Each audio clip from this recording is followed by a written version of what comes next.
오늘 말씀의 제목은 인생의 풍랑을 만났을 때입니다. 여러분은 인생을 살아가며 극도의 두려움을 느껴보신 경험이 있으신가요? 두려움은 생존 본능의 뿌리를 두고 있는 복합적인 감정이에요. 위협적인 상황에 대한 반응입니다. 두려움은 외부의 물리적 위협뿐만 아니라 심리적 위협에도 나타나게 되어집니다. 사람마다 느끼는 두려움의 영역이 저마다 달라요. 여러분은 어떤 두려움이 있으신가요? 저도 두려움이 있거든요. 저는 높은 데 올라가면 두렵습니다. 고소공포증이라고 하죠. 지난주에 감리교 입법총회가 있어서 속초에서 회의를 하는데 중간에 회의가 정회가 되고 한 3시간 정도 여유가 생겼어요. 그냥 가만히 있기도 그렇고 해서 설악산에 얼마나 단풍이 들었을까 궁금하기도 하고, 그래서 몇 분 목사님들하고 우리 설악산 거기 가서 걷다 오자고, 그래서 설악산을 가는데 사람들이 얼마나 많은지요. 초입부터 차가 밀려갖고 차가 들어가질 못하는 거예요. 그래서 하는 수 없이 너무 지체가 돼서 차를 돌려갖고 나오려고 보니까 그 설악산 국립공원 초입에 새로 스카이워크와 그리고 출렁다리를 만들어 놨더라고요. 그게 딱 보이는 거예요. 그래서 저거나 우리 걷고 가자고. 그래서 이제 그 초입에 차를 세우고 그 스카이워크를 올라갔어요. 근데 올라갈 땐 몰랐는데 올라가서 보니까 너무 높은 거예요. 요즘에 그런 다리 많이 만들어 놨잖아요. 숲속 안으로 이렇게 공중에 떠갖고 막 다니는 그런 다리거든요. 근데 이 다리는 바닥이 다 뚫려 있어요. 근데 너무 무서운 거예요. 그런데다가 출렁다리가 있는데 이 다리가 밑에는 또 이 하천이 흘러갖고 그 높이가 그냥 스카이워크보다 훨씬 높고 이게 막 흔들리니까 너무 무서운 거예요. 그래서 제가 좀 가다가 나 돌아가려고 그런다고, 나 너무 어지럽다고. 그러니까 옆에 목사님이 제 팔을 딱 붙들어 갖고 내가 붙들어 줄 테니까 가자고. 그래갖고 결국에는 제가 그 스카이워크를 다 걸었어요. 간신히. 근데 뭘 봤는지는 기억이 안 납니다. 다리에 힘이 너무 많이 들어가 갖고 그냥 풍경은 하나도 못 보고 이거 무섭다고 그러면서 절절 매면서 걸었거든요. 다행히 그래도 목사님 한 분이 제 팔을 붙들어 줘 갖고 끝까지 갈 수가 있었어요. 오늘 본문 말씀을 보면 제자들이 풍랑을 만나 고생을 하는 모습을 보게 됩니다. 우리의 인생을 항해에 비유하곤 하죠. 인생의 항해에 우리는 때로 예기치 않은 풍랑을 만나곤 해요. 풍랑을 만난 제자들의 이야기가 오늘을 살아가는 우리 모두에게 위로와 도전이 되기를 간절히 원합니다. 예수님의 제자들이 타고 있던 배가 갈릴리 바다를 건너 가버나움을 향하고 있었어요. 생각지 않은 풍랑을 만났습니다.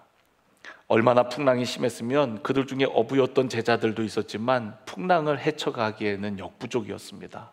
그런데 놀랍게도 예수님께서 바다 위를 걸어오신 거예요. 제자들은 물 위를 걸어오시는 예수님을 보고 처음엔 유령인 줄 알고 놀랐습니다. 두려워했어요. 그러한 제자들에게 예수님께서 내니 두려워 말라고 말씀하시며 배에 오르셨어요. 그리고 그 배는 마침내 그 풍랑을 뚫고 가고자 하는 곳에 도달하게 되어집니다. 저는 오늘 이 말씀을 통해서 여러분들에게 몇 가지 좀 도전을 드리고 싶어요. 첫 번째는 예수님을 믿고 따르는 우리라 할지라도 인생에 풍랑이 찾아온다는 것입니다. 때로 우리의 믿음의 여정에 주님께서 허락하신 풍랑이 있을 수도 있어요. 그 풍랑을 통해 우리가 진짜 바라봐야 할 분이 바람과 파도도 다스리시는 주님이심을 깨닫게 되어지죠. 그렇기에 오늘 주님을 믿고 따르는 여러분의 인생 가운데 풍랑을 만났더라도 결코 주님이 우리를 버리셨다고 생각하지 않기를 바랍니다. 우리가 풍랑을 만나면 우리 마음에 자연스럽게 드는 생각들이 있어요. 첫 번째는 하나님이 나 사랑하시지 않으신가? 하나님 나를 멀리 하시나? 또 때로는 홀로 된 것만 같은 그런 외로움을 느끼기도 합니다. 내가 하나님의 자녀로서 이런 고통을 당하는 것을 보면 하나님이 나를 버리신 것이 분명해. 또 이런 고통 속에 처한 나를 아무도 도와줄 수가 없을 거야. 마치 세상에 홀로 남겨진 것 같은 느낌을 받는 거죠. 그때 우리는 도대체 하나님 어디 계십니까? 라고 부르짖게 되어져요. 아마도 제자들도 그러지 않았을까요? 예수님은 도대체 왜 우리를 먼저 가라고 하신 거야? 우리들만 남겨두고 어디에 가시려고 도대체 그렇게 하신 걸까? 아마 이런 생각들이 들면서 답답했을 거예요. 오늘 본문의 말씀이 마가복음에도 나오고 마태복음에도 기록이 되어 있습니다. 다른 복음서에 보면은 예수님께서 제자들을 재촉해서 먼저 가도록 명하셨어요. 그러니까 그들이 항해를 한 것은 예수님의 명령이었고 예수님께 순종해서 항해를 하는데 그런 풍랑을 만나게 되어진 것이죠. 예수님을 믿고 예수님을 따르는 우리들이라 할지라도, 또 심지어 예수님의 말씀에 순종하며 나아가는 과정이라 할지라도 우리의 인생에 예기치 않은 풍랑이 찾아오곤 한다는 것이죠. 오늘 여기 말씀에도 보니까 그들이 저물매 바다에 내려가서 배를 타고 바다를 건너 가버나움으로 갔어요. 이미 어두웠어요. 예수님은 아직 그들에게 오시지 아니하였더라라고 말씀하고 있습니다. 예수님이 다른 배를 타고 오시려나? 그래서 우리 보고 먼저 가라고 하셨나? 여러 생각들이 들었겠죠. 왜 예수님이 우리를 이렇게 가라 하셔갖고 이런 어려움을 당하게 하셨지? 가라 한 분이 누구예요? 예수님이니까. 예수님에 대한 불편한 마음도 생기지 않았을까요? 예수님 말씀에 순종하면 모든 일들이 잘 되고 그냥 만사형통 그냥 잘 풀려야 될 텐데 가고자 하는 곳에 갈 수 없는 그런 풍랑, 어려움을 만난 것이죠. 그러나 여러분, 예수님은 그런 모든 상황을 보고 계셨고 알고 계셨어요. 마가복음 6장 48절에 보면은 똑같은 사건의 이야기가 기록이 되어 있는데, 제자들을 보내고 나서 예수님이 하셨던 일은 홀로 산에 올라가 기도하시는 것이었거든요. 근데 기도하시면서 제자들이 바다 한가운데에서 노젓는 것으로 심히 고생하는 것을 보고 계셨어요. 알고 계셨다라는 겁니다. 그리고서는 절묘한 타이밍에 예수님께서 그들의 고통의 현장에 찾아오시는 것이죠. 사랑하는 성도 여러분, 우리 인생의 풍랑과 같은 어려움을 만났을 때 우리가 반드시 기억해야 하는 것이 있습니다. 그것은 우리가 혼자가 아니라는 거예요. 우리를 보고 계시고 마침내 우리의 삶의 고통의 현장에 찾아오시는 주님을 우리가 기억해야 된다는 겁니다. 2000년 전에 죄로 말미암아 죽을 수밖에 없는 우리들, 고통, 죄와 질고를 지고 살아가는 우리들에게 하늘 보좌를 버리시고 찾아오셨잖아요. 그 찾아오신 주님이 오늘 우리의 삶 가운데에도 찾아오신다는 사실을 기억하셨으면 좋겠습니다. 출애굽기를 읽어보면 이스라엘 백성들, 하나님의 백성들이죠. 그들이 애굽에 종살이를 하면서 고통스러워합니다. 하나님, 우리 너무 힘들어요. 너무 괴로워요. 그렇게 부르짖어요. 근데 하나님의 때가 되니까 하나님께서 하나님의 사람 모세를 부르시는 거예요. 그리고 그 모세에게 이렇게 말씀하십니다. 출애굽기 3장 7절에 보면 여호와께서 이르시되 내가 애굽에 있는 내 백성의 고통을 분명히 보고 그들이 그들의 감독자로 말미암아 부르짖음을 듣고 그 근심을 알고. 여러분, 하나님께서 보시고 들으시고 아신대요. 8절을 보면 내가 내려가서, 여러분 누가 오셨어요? 하나님이 내려가시겠다는 거예요. 내려가셔 그들을 애굽인의 손에서 건져내고 그들을 그 땅으로 인도하여 아름답고 광대한 땅, 젖과 꿀이 흐르는 땅, 그곳으로 내가 데려가려 하노라. 할렐루야. 여러분, 우리 하나님이요 보고 계세요. 그리고 그들의 부르짖음을 듣고 계세요. 그리고 그들의 근심을 아세요. 그래서 때가 되면 하나님께서 내려가셔서 그들을 건져주시고 그들을 젖과 꿀이 흐르는 가나안 땅으로 데려가려 하신다라고 말씀하고 있습니다. 제자들에게 주님이 오셨어요. 우리가 상상할 수 없는 방법으로 찾아오셨습니다. 그리고서는 주님 말씀하셨죠. 내니 두려워하지 말라. 저와 여러분이 주님의 말씀을 따라 바다로 나아갔다면 우리가 만난 풍랑에도 불구하고 저는 오늘 여러분들이 주님의 음성을 듣기를 간절히 원합니다. 주님의 음성을 듣고 안심하고 그 주님으로 인하여 기뻐하는 여러분들이 되어지기를 간절히 축원합니다. 절대로 주님이 우리를 버리신 것이 아니라, 절대로 주님이 우리를 지켜만 보시는 것이 아니라 우리에게 응답하시고 때가 되면 찾아오셔서 우리의 삶 가운데 놀라운 은혜를 베풀어 주시는 줄로 믿습니다. 두 번째는 인생의 항해 가운데 풍랑을 만나 우리가 주님의 도움을 부르짖을 때, 구할 때 우리는 기적적으로 주님의 도우심을 즉각적으로 입는 경우도 있지만 그렇지 않은 경우도 있다는 거예요. 많은 경우 우리가 기도를 해도 그 기도가 우리가 원하는 때에 우리가 원하는 방식대로 응답되지 않는 것을 경험해요. 성경을 보면은 기도가 더디 응답되어지는 경우들을 보게 되어집니다. 너무나도 많은 예들이 있지만 한 가지만 예를 들어볼게요.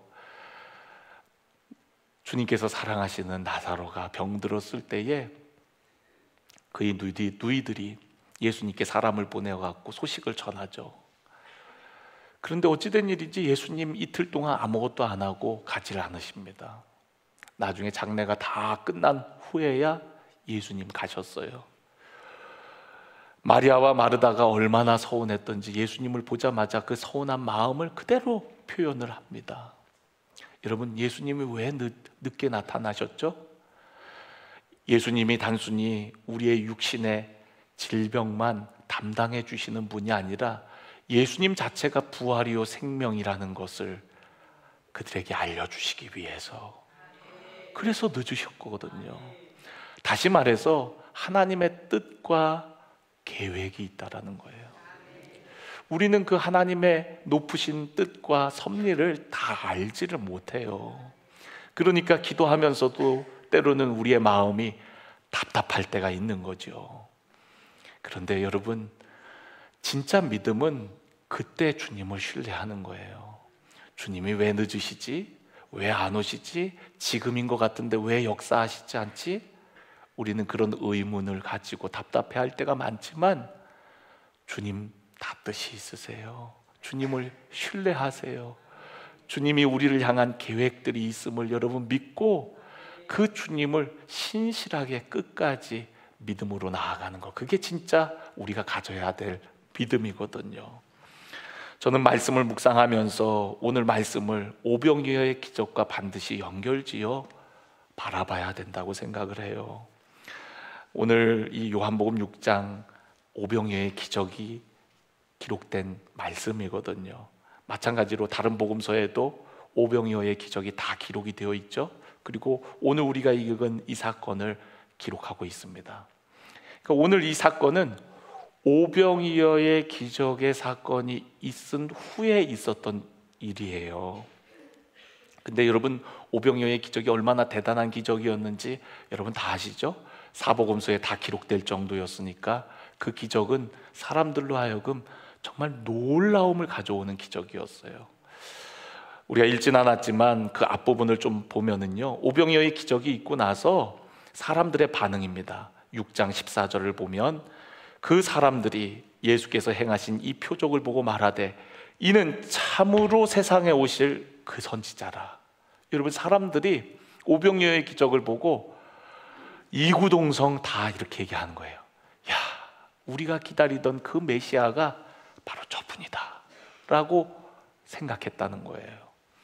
그리고서 그들이 행동했던 모습은 뭐였냐면 15절을 보면, 그러므로 예수께서 그들이 와서 자기를 억지로 붙들어 임금으로 삼으려는 줄을 아시고 다시 혼자 산으로 떠나가시니라 라고 말씀하고 있습니다.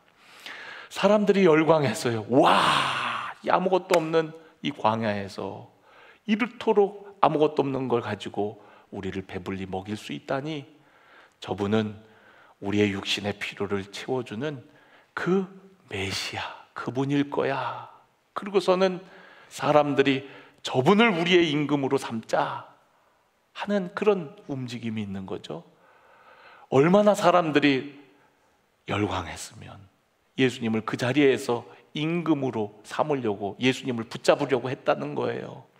예수님께서 그걸 아시고 산으로 얼른 올라가셨던 거예요.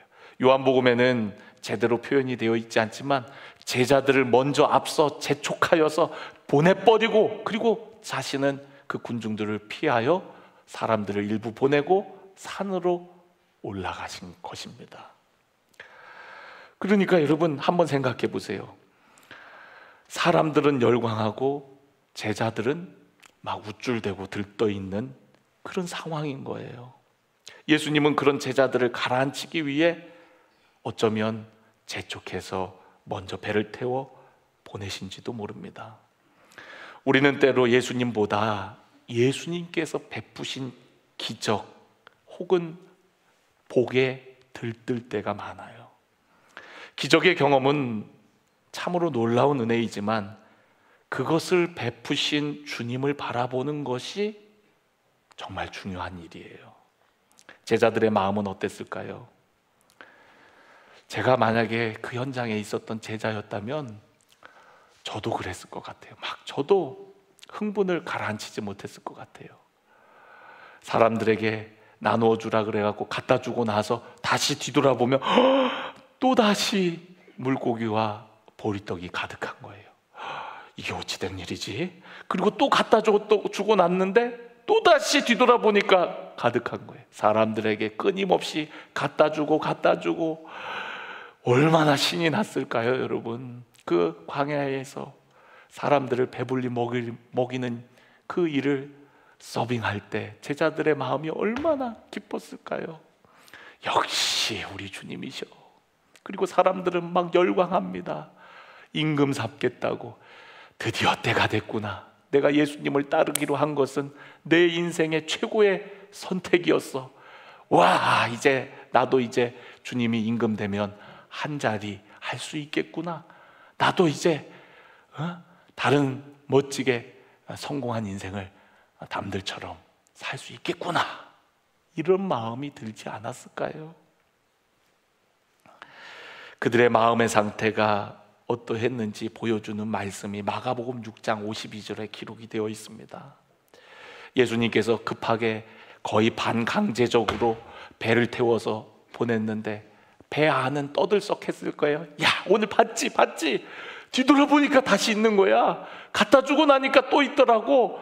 너도 봤지? 그러면서 오병이어의 기적으로 그들은 예수님, 기적을 베푸신 예수님, 그 기적의 의미는 생각하지 않고 그냥 기적 자체의 흥분의 도가니인 거예요. 마가복음 6장 52절을 보면은 이는 그들이 그 떡 떼시던 이를 깨닫지 못하고 도리어 그 마음이 둔하여졌다라고 기록하고 있어요. 무슨 말입니까? 제자들은 기적의 현상만을 보고 기적의 의미는 깨닫지 못하고 있었다는 거예요. 그런 그들이 풍랑을 만나고서야 주님을 다시금 찾고 기억하기 시작합니다. 오병이어의 기적을 잊을 때쯤 주님은 그들 앞에 나타나신 것이죠. 사랑하는 성도 여러분, 우리는 과거의 은혜의 경험이 오늘의 고난을 견디는 힘이 되는 것은 분명해요. 그러나 과거의 경험만을 붙들고 있어서는 안 돼요. 그러한 기적과 은혜를 베푸신 주님을 붙들어야 되는 거예요. 우리는 어느 순간 내게 기적을 베푸신 주님이 자신이 경험한 은혜의 체험에만 주님이 아니라 자신이 경험한 은혜의 체험에만 머무르는 경우들이 있어요. 그러니까 주님이 아니라 자신이 경험한 그 은혜의 체험에만 머물러 있는 거예요. 또 그것으로 주님을 다 아는 것도 아닌데도 말이죠. 우리는 그리스도 안에서 새로운 피조물입니다. 날마다 새로움을 경험해야 되고 날마다 주님을 알아가야 되는 존재들이에요. 어제의 만나로 오늘을 살아갈 수 없습니다. 광야에서 내리던 만나를 가지고 가나안 땅에서 살 수 없는 것처럼 믿음의 백성들은 어제의 은혜로 오늘을 살아갈 수가 없는 거예요. 오늘 우리와 함께 하시는 주님을 바라봐야 되는 거죠. 주님께서는 제자들이 새로워지기를 원하셨어요. 그래서 그들에게 풍랑을 보냈는지도 모릅니다. 오병이어의 기적이 아닌 기적을 베푸신 주님이 누구인지를 정확히 알기를 원하셨던 거죠. 단순히 육신의 필요를 채워주는 그들이 생각하는 메시아가 아니라 하나님의 아들, 우리의 죄와 허물을 담당하러 오신 예수 그리스도, 우리의 고통의 현장에 찾아오신 하나님의 아들, 독생자 예수 그리스도이심을 알기를 원하셨던 거예요. 마태복음 14장에 똑같은 이야기가 있는데 거기에는 배에 올라탄 예수님에게 제자들이 보였던 반응이 기록이 되어 있습니다. 마태복음 14장 33절에 보면 배에 있는 사람들이 예수께 절하며 이르되 진실로 하나님의 아들이로소이다. 할렐루야. 주님이 진정 원하셨던 것은 그들의 믿음의 고백이었던 거죠. 봤어? 물고기 2마리로 보리떡 5개로 이 많은 사람이 먹는 그 기적 너도 봤지? 그 기적 자체가 아니라 우리의 삶에 뭔가 육신적인 필요가 채워진 것, 그것 자체가 아니라 오늘 우리의 삶에 생명 되시고 우리의 모든 것을 책임져 주시는 인생의 참 주관자이신 예수님, 그분을 알기를 원하셨던 것입니다. 여러분, 때로 우리의 기도가 더디 응답된다고 낙심치 마세요. 우리의 때가 아닌 하나님의 때에 응답이 이루어집니다. 그리고 때로는 우리를 정금과 같이 나오게 하시려고 연단하시는 시간들이 있어요. 우리를 빚어가시는 하나님의 시간표가 있음을 여러분 기억하고 하나님을 언제나 어느 때나 여러분 신뢰하시기를 주의 이름으로 간절히 축원합니다. 마지막으로 여러분, 제자들은 마침내 그들이 가야 하는 목적지에 다다르게 되어집니다. 누가 오시고요? 예수님이 오시고요. 예수님이 근데 어떻게 오셨나요? 물 위를 걸어오셨어요. 한 10여 리를. 우리가 이 평지도 평지를 걷는 것도 10여 리 걷으려면 한 4, 5km, 5, 6km 이 정도 걸으려면 한 1시간 가까이가 걸리잖아요. 그러니까 고통의 모습을 보시고 예수님 그 물 위를 걸어서 그들에게 오셨거든요. 참 우리가 상상할 수 없는 방법으로 오시는 것 같아요. 여러분, 예수님이 만약에 제자들에게 오신다면 그 방법 말고도 다른 방법 있을 거 아니에요. 예를 들어서 순간이동을 하실 수도 있을 테고 슈퍼맨처럼 날아서 오실 수도 있을 테고, 그러니까 우리의 상상과 기대를 넘어 우리의 기도에 응답하시는 주님이라는 거예요. 지난주 말씀에 우리가 사울이 주님을 만나죠. 어디서 만나나요? 성전에서 만났나요? 기도처에서 만났나요? 기도하다가 주님을 만났나요? 예배하다가 주님을 만났어요? 길 가다 만났어요. 전혀 상상할 수도 없는 장소, 그러한 때에 주님이 찾아오셨어요. 길 가던 도중에 빛 가운데 예수님 사울에게 나타나셔서 말씀하셨어요. 그에게 만나 주셨어요. 여러분, 전도 대상자들 어떻게 주님 만날까 걱정하지 마세요. 여러분들이 눈물의 씨앗을 뿌리고 권하면 반드시 열매 맺을 줄로 믿습니다.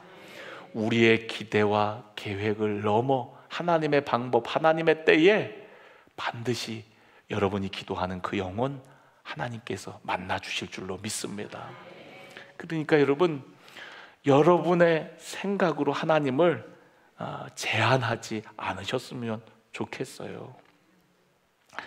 예수님이 걸어오셨어요. 처음에는 제자들이 그 풍랑 가운데 정신이 없었나 봐요. 정신없이 노를 지으면서 그 풍랑을 헤쳐나가려고 했지만 나아갈 수가 없었어요. 그런데 예수님이 걸어오시니까 처음엔 유령인 줄 알았어요. 상상도 못했던 일이겠죠. 다 놀래 자빠졌습니다. 그때 예수님의 음성이 들리는 거예요. 내니 두려워하지 말라. 내니 두려워하지 말라. 여러분, 우리가 인생을 살아갈 때 정신없이 살 때가 많은 것 같아요. 근데 그때 우리가 들어야 될 게 주님의 음성입니다. 내니 두려워하지 말라. 그때 우리가 들어야 될 것이 주님의 음성이에요. 수고하고 무거운 짐진 자들아 내게로 와라. 마침내 예수님이 그 배에 오르시자 그 배는 목적지에 도달했다라고 성경은 기록하고 있어요. 그 말씀을 보면서 우리의 인생의 항해의 목적지는 어디일까를 생각해 봤습니다. 여러분, 우리의 인생의 항해의 목적지는 주님 아닐까요? 주님이 우리의 삶의 목적지 아닐까요? 주님 계신 천국이 우리의 인생의 마지막 목적지가 되어야 하지 않을까요? 애굽 땅에서 고통당하는 이스라엘 백성들을 보고 계시고 또 들으시고 아시고 마침내 오셔서 그들을 가나안 땅으로 인도하셨던 하나님, 그 하나님이 우리의 하나님이고 여러분의 하나님, 또한 하나님의 아들이신 예수님께서도 풍랑 가운데 고통 가운데 있는 그들을 외면치 아니하시고 그들을 깨닫게 하시고 그리고 찾아오셔서 그리고 마침내 가고자 하는 곳에 갈 수 있도록 이끄시는 분이 바로 예수 그리스도라는 거죠. 그러니까 여러분, 우리의 인생의 목적지는 예수 그리스도예요. 그분과 함께하면 우리가 정말 있어야 할 곳, 가야 할 곳을 가게 되어지는 줄로 믿습니다. 처음에 그들은 두려움이었어요. 예수님이 밖에 있을 때에는, 배 밖에 있을 때에는 그들은 고생하고 두려워했습니다. 그러나 예수님께서 배로 오셨을 때, 배에 영접하여 드렸을 때에, 오늘 21절에 그 배는 두려워하는 배가 아니고 풍랑으로 인하여 고통당하는 배가 아니고 기쁨이 가득한 배가 되었다는 거예요. 저는 오늘 여러분의 인생에 선장이 주님이시기를 원합니다. 우리 지난주에도 말씀드렸죠. 사도 사울이 다시 눈을 뜨게 되었을 때 주님이 우리 인생의 참 주인이심을 보게 되었다고. 우리의 인생의 항해에 선장은 주님이세요. 나의 노력으로 저어가려고 하지만 예기치 않은 풍랑 앞에 우리는 갈 수 없지만 주님을 내 인생의 항해의 선장님으로, 주인으로 모실 때 우리의 삶은 기쁨이 가득하고 또한 평안하고 또 우리가 가고자 하는, 가야 하는 그곳에 마침내 도달하게 되어지는 줄로 믿습니다. 오늘 그 주님, 나의 주님으로 모시고 주와 동행하는 우리 사랑하는 모든 성도 여러분들이 되어지기를 주의 이름으로 간절히 축원합니다.